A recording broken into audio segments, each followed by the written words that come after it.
Don Ritter. It's very, very interesting, of course, US election. Interestingly, Kamala Harris concentrating on the black voter the last few days, also concentrating on celebrity blitz for a campaign. Meanwhile, Donald Trump concentrates on the issues that he's been speaking about time and time again. How do you view their focus areas in the last few days?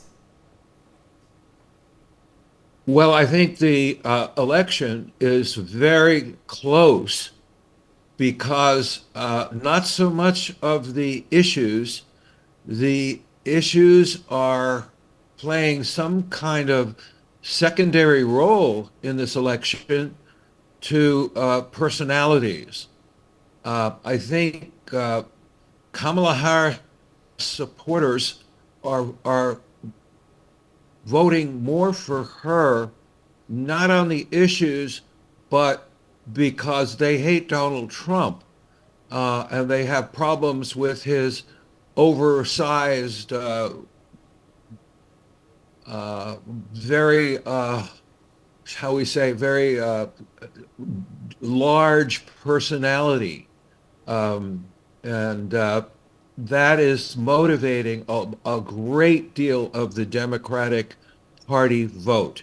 It's anti-Trump. Whereas the Trump voters are very pro-Trump as opposed to being anti-Harris.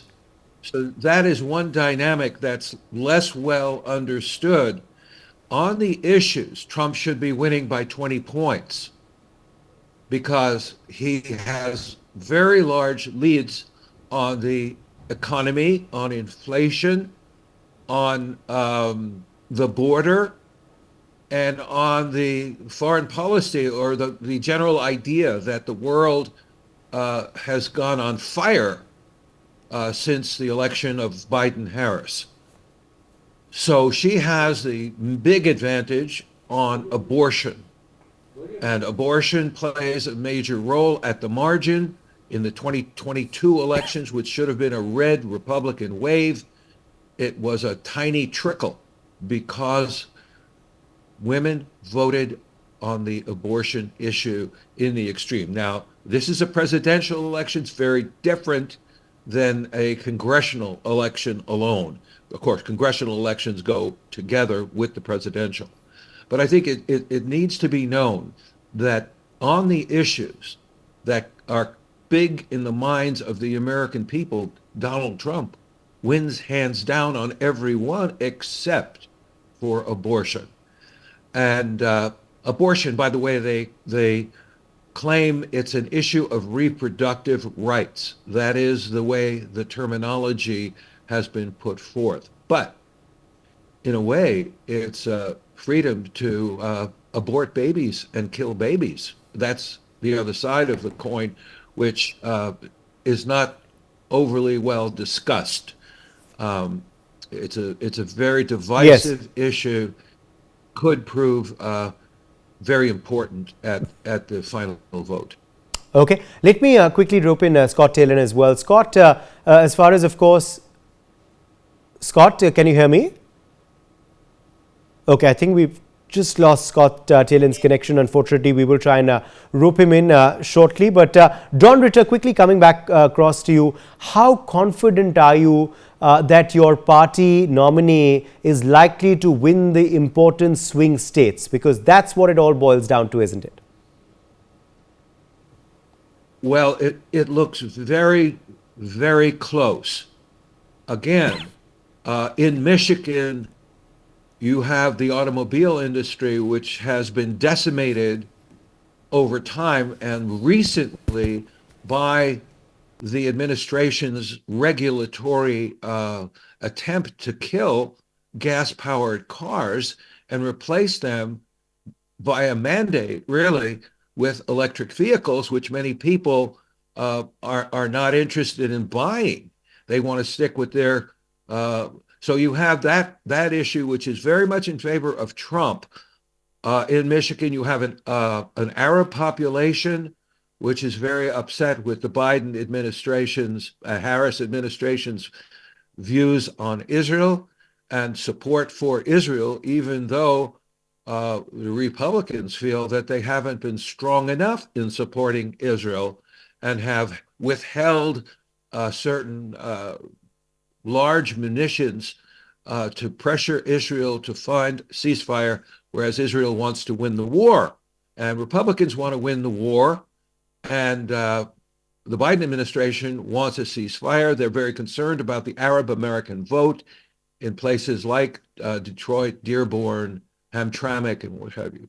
Then you have Wisconsin, which is the ultimate swing state, and is 50-50 registrations, Republicans and Democrats. The issues will be the issues I mentioned, and it's really hard to tell how it's going to break. What I can say is the other state is Pennsylvania, and the Green New Deal and the attempt by the Biden administration through regulatory means to get rid of fossil fuels, meaning fracking, which is very big in Pennsylvania. Northwest Pennsylvania is an energy state unto itself, tapping into the Marcellus shale field, which is one of the greatest shale gas fields in the world. So that the Kamala Harris campaign has been saying that they're not interested in banning fracking, but that's what they've been doing for almost 4 years now. Okay, the regulatory pinch on emissions like CO2, which some people say is very good for the planet.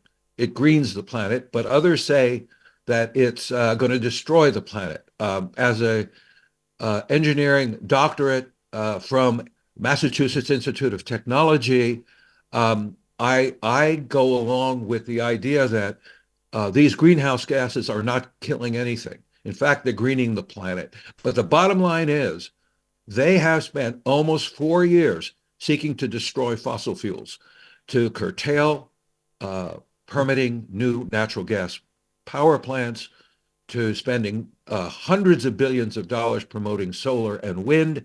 So the bottom line is that issue, but I believe that the Harris campaign has obfuscated the fracking issue. They say they're not going to ban it, but no one's talking about banning it. That would be unconstitutional to take down a gigantic industry. That would there's no such legislation in the mill to do that. What you do is you make it impossible. Yes, we spoke about Kamala Harris's star campaigners. Let's talk about Donald Trump's as well. Elon Musk has, of course, been his biggest star campaigner this time around. How do you see that support translating on ground, Don Ritter? I didn't get the question. How do you see Elon Musk's, steadfast support translating into votes for Trump on ground? I'm still not getting. I'm sorry. I'm not getting. Can you hear my voice? Can you hear me? Could you repeat the question? I'm trying to talk about Elon Musk. Elon Musk. Yes, okay. Elon Musk's support for Donald Trump. How do you see that translating into votes for him? Well, I think it has substantially encouraged the Republican base that may have some doubts about Trump because of his personality. I also think that it has infused some new energy into that Republican base. And I think that the liberal Democrats who've been buying Teslas have to some extent stopped buying them. But I think it infuses a level of sophistication and energy into the Trump campaign. I am not sure whether it wins new votes, but it probably encourages existing votes.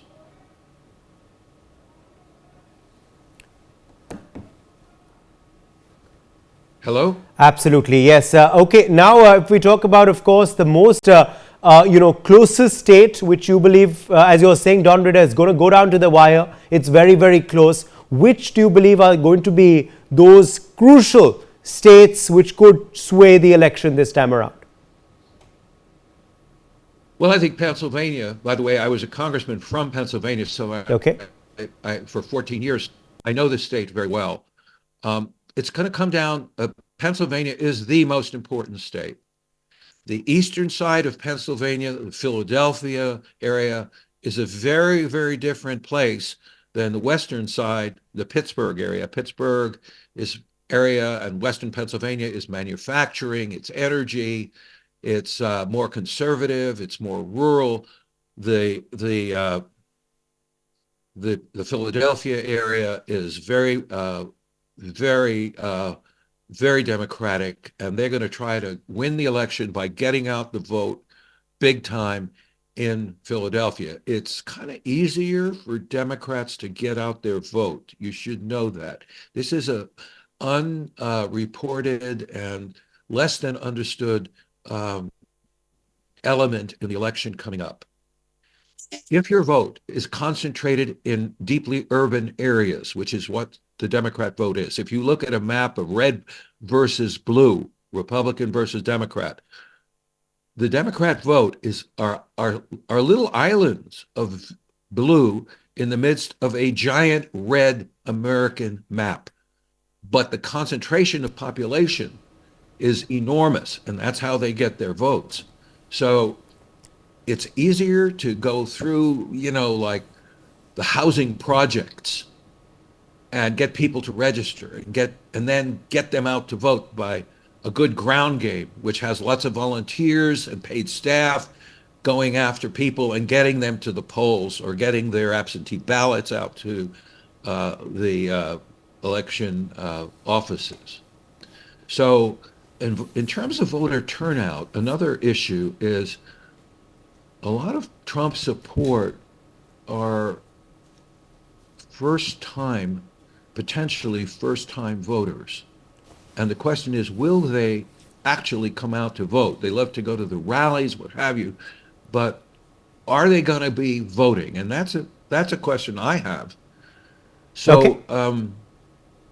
It's a very complicated race, and it's hard to say who's going to win.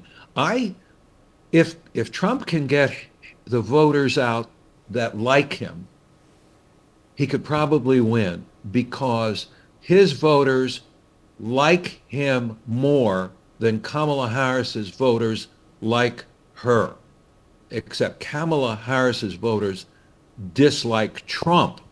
So, personality is playing an oversized, that's what I want to emphasize, an oversized role in this election, in that people are voting against Trump because he is Trump.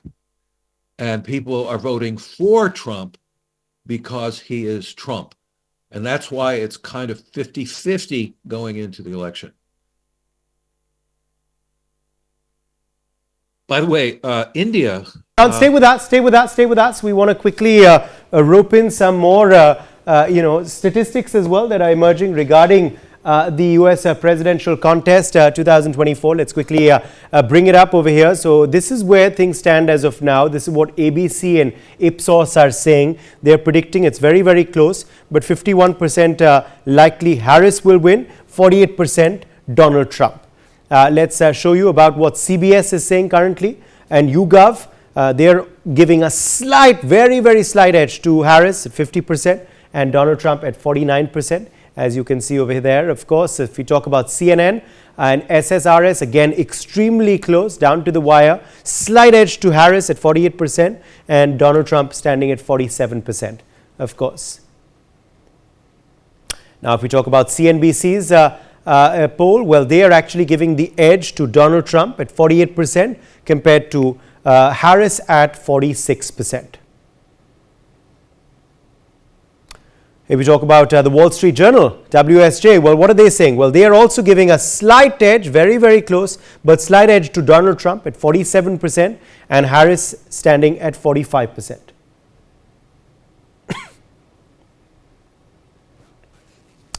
Well, this is where, of course, things have looked like for, of course, the Democrat and Republican camp since 2023 to 24. You can see there how things have, of course, been going up and down, up and down, up and down.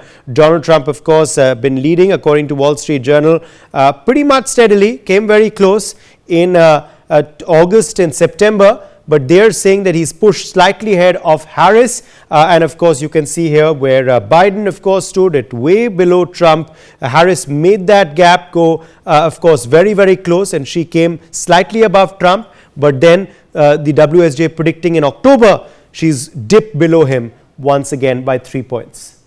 So those are some key statistics, of course, and details emerging. Don, yes, you coming in earlier. And of course, you were saying it's very, very close. But the polls also showing that, Don Ritter. It's very, very close, isn't it? Yeah, yes, it is very close. And I think the Democrats have a much larger turnout machine. And the Republican turnout machine is something brand new. It's not necessarily been tested. And if turnout is going to be decisive, the Democrats will win. If the issues are decisive, probably the Republicans will win. As I said, the main issues in the campaign go with the Republican side, the world on fire, energy and the economy, and border is enormous. But Trump's personality depresses moderate types of voters. Yes. And see what happens there. For more such videos, subscribe to the NewsX YouTube channel, hit the bell icon.